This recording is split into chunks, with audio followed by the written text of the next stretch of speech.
Hey, hey, hey. Time for another Out of This World story from rSpace. Filed for divorce 6 months ago, still in the process. 2 years, 1 son.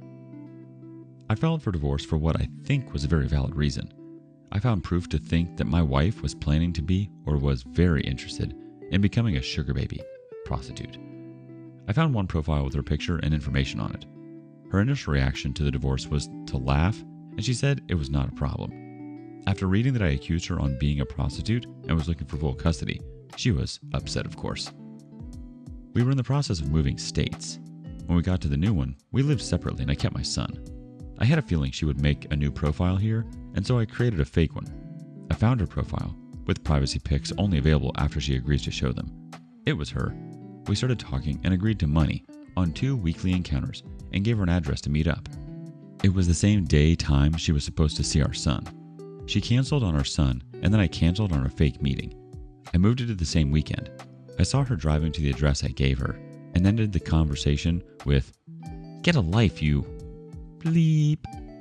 She then sent me a text saying it was a prank, and she knew it was me all along. However, there was never any indication of this being a prank, and she was never acting in a joking manner. Sent selfies in the convo, made claims that she wasn't perfect, and that she was down for most sexual things. I believe she stopped pursuing this and decided to actually work for a living. Waitressing, bartending, etc. 5 to 6 months have passed by, and I'm guessing she is realizing life as a single mom isn't that nice. She starts texting me and telling me how much she misses me and loves me, how we should get back together, etc. There's a lot more to it, but those are the major facts. Since plenty of time has passed, I feel less hurt and don't give much importance to what she did. I feel more inclined to get back with her than to finish the divorce. Of course, this is dumb and I know I need to follow through. I am in an extremely promising situation in my life.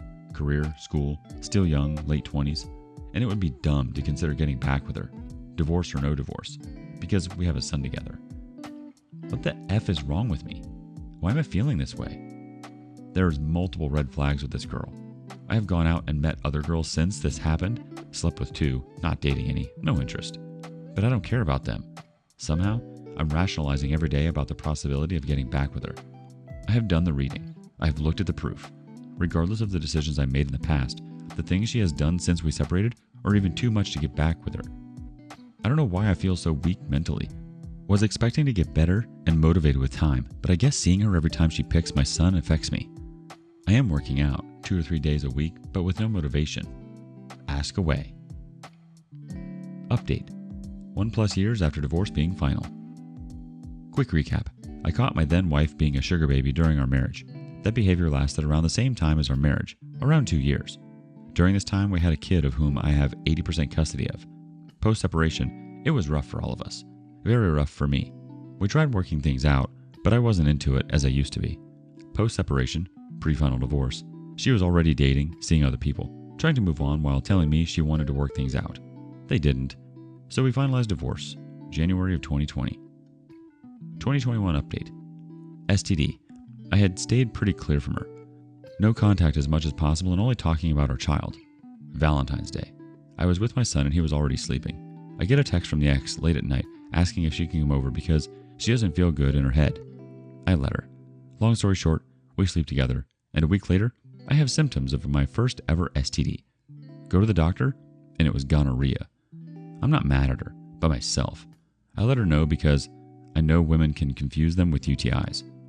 Claims over the phone that's impossible. She later texts saying she wants to talk in person. She comes over and apologizes. She claims she always used protection, even though she always told me she doesn't like condoms. So no idea how it happened. On my end, the timing and no protection, it was her 100%.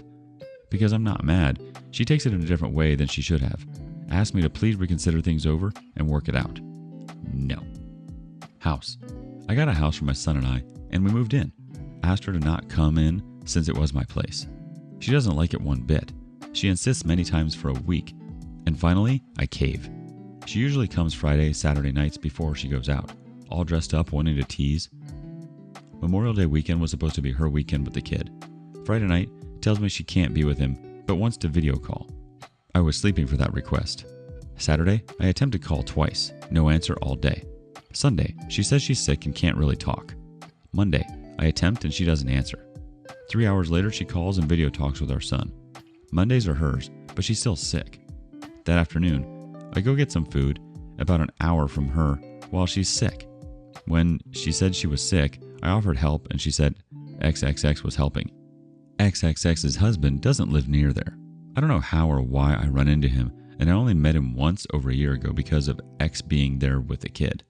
I ask him how his wife is, and he says, she's in party town for the weekend. So X went to party for the weekend and lied about being sick. I don't mind her partying. Good. But when it affects my son and I lie to him, it sucks. I don't want the covering for her to become the norm. It also pisses me off. I was feeling bad for her and taking time out of my day to video call so that she could talk to our son. So I decided to no video call and 100% no contact and no more friendliness. Lying is just too much and I'm fed up. Only took 4 years. Our first reaction comes from Fragrant Spray. It sounds like you're still learning that allowing her any more access to your life than absolutely necessary always turns out bad. Look into a parenting app. Have all communication recorded on text. No more stop-ins to your house. She can keep her clap-ridden butt on the curb where she belongs. A deleted user says, ex-wife gave you gonorrhea. I would contact the solicitor, lawyer, and sue the hell out of her. No, your ex-wife was not confused with the UTI. She knew what she was doing. Stop letting her into your house. If she wants to meet your son, then she can arrange a day out with him. Continue to maintain no contact with her unless it is regarding your child. This will stop the lies you had to invent for your child. Next comment from Clearway 4002. The post and your comments shows you still haven't moved on. You're too nice, and she knows how to keep you forever in that position of one leg in, one leg out. If you ever get a partner, I pity that person because your ex is still a significant part of your life. She gets you to cave to anything she wants. She gets sex from you. She comes and goes to your house when she wants, changes plans as she likes. She lies to you and you can't see it and you're even defending her. She's still a huge part of your life and it's concerning. You should change that. Moving on to the 2-year update. The better I, male, get, the less she wants to stay away. You can see my post history for some recaps, although I'll post a summary of mostly everything here. I do want to start with my personal progress since the divorce. Progress. Family. My son is bigger than ever and we wrestle almost every day. School complained about him wanting to wrestle with other kids in school and winning every time. I love every second I get with him. I got a house as well, and so we're living in our first house we own ever. Professional.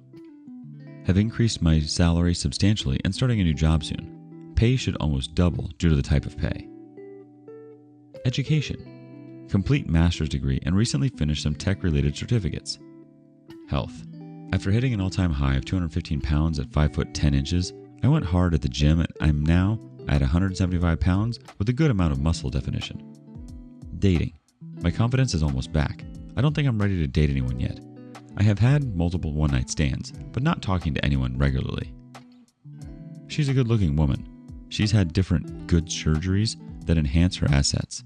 When we separated, she had no career prospects.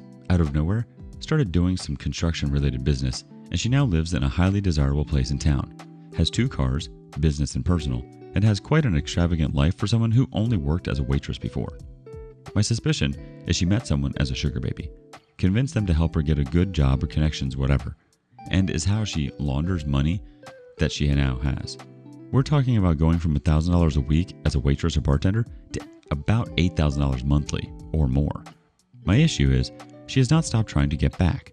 She's living her life, going on party trips, etc., and yet she's still getting back. Because of my son and being her mother, I don't want to be impolite and close the door on her face. But I'm not sure what to do with her without causing something like her committing suicide. Her excuses about everything are always about belittling what she did. It was just a kiss. You've kissed girls before, right? STD could have happened with anyone. Sugar Baby was just a social media site. What the F am I dealing with? She suggested doing therapy and I want to go to help her with the issues, not for us. I'm at a point now I wouldn't mind just having sex because I'm not sentimental about her. Although it is stupid and risky. But I don't know what to do to get her to go for someone else. Thanks in advance. We've got a response from Ex Nihilo. Your sentiment is completely wasted on her. No matter what you do to help, it's not going to fix her until she wants to fix herself. Just go gray rock. Don't show her sympathy. Don't get caught up in her problems. Just don't. Grey Rock, and tell yourself it's not your circus, not your monkeys. Granok chimes in. Wait, what? She is living her life the way she wants. Has a dude that took care that she gets $8,000 a month to spend, and you worry about her attempting suicide? She betrayed you again and again, gave you an STD, even lied to your face when you already were separated, and you entertain the idea to have sex with her again?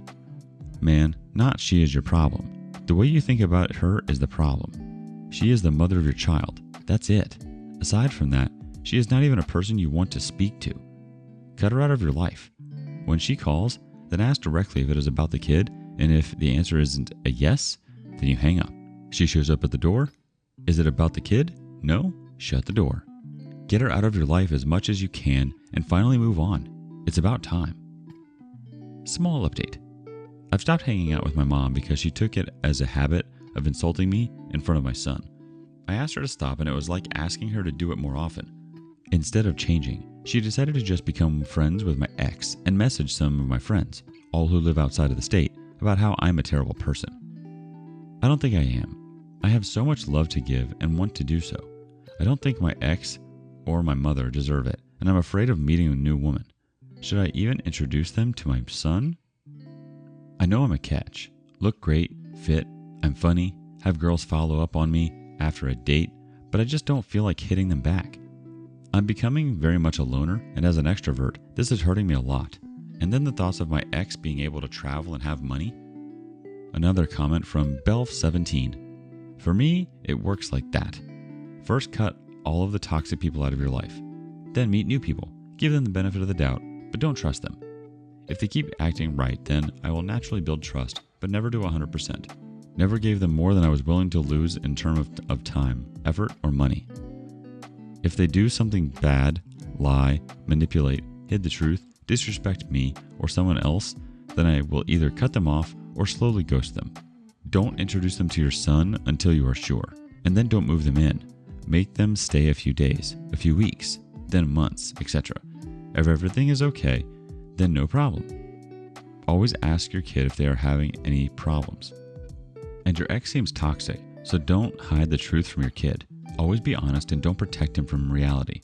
He needs to learn how to deal with toxic women, and you are supposed to show him a role model. The next story. Mother, 41 female, who I, 18 female, cut out of my life because she cheated on my dad, 38 male, called me crying because I'm going to be the maid of honor for his fiance, 29 female. About 4 years ago, when I was 14, I found out that my mother cheated on my father. I immediately told him, and this basically led to their divorce. My mother was self-centered and abusive towards my father during the marriage. She also was barely involved in my life as a mother. My father was with me every step I took and was always there for me in my upbringing. Her infidelity basically crossed the line for me. She destroyed whatever was left of us as a family. I didn't want her in my life anymore. My father was granted full custody by my request in the divorce. I pretty much cut my mother out of my life, and apart from some texting, she isn't involved in my life, and that's how I want it to be. About a year after my parents separated, my father met his current fiance. I was fully supportive of this relationship because it was great to see my father happy with someone who cared just as much about him as he does about her. For the past 3 years, my dad's fiance pretty much grew to be my best friend. She has been involved, supportive, and helped me so much from the start. She has been able to support me in different ways than my father that have helped me greatly. She has definitely been my female role model in my life, and I can say that I have true love for her. She and my father are having their wedding this summer. She asked me to be her maid of honor, and I love it. But out of nowhere, my mother found out about this. I still have low contact with my mother, but we do text a bit. I did not tell her anything about this, but somehow she found out. She called me crying, saying that it would break her heart if I were to be the maid of honor at their wedding. She went on a rant that she will always remain my mother and that nothing is going to change about that. I just told her that I didn't know what to answer. I 100% support my dad's fiance and want to be her maid of honor. I want to make it clear to my mother that she has no say in what I do, but I don't really know how to go about this. How can I make it clear that she has no say in my life without necessarily cutting her off completely? Our first reaction comes from Convivial Cat. I don't actually think you need to go to the effort of saying she has no say in your life. I mean, why bother?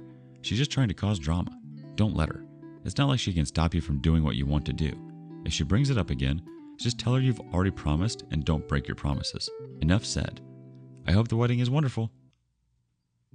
Next comment from Bunawet13. You don't need to explain it to her at all if you don't want to. It's your life, and it's your choice. You being a maid of honor in your father's wedding and her being your mother have absolutely nothing to do with each other.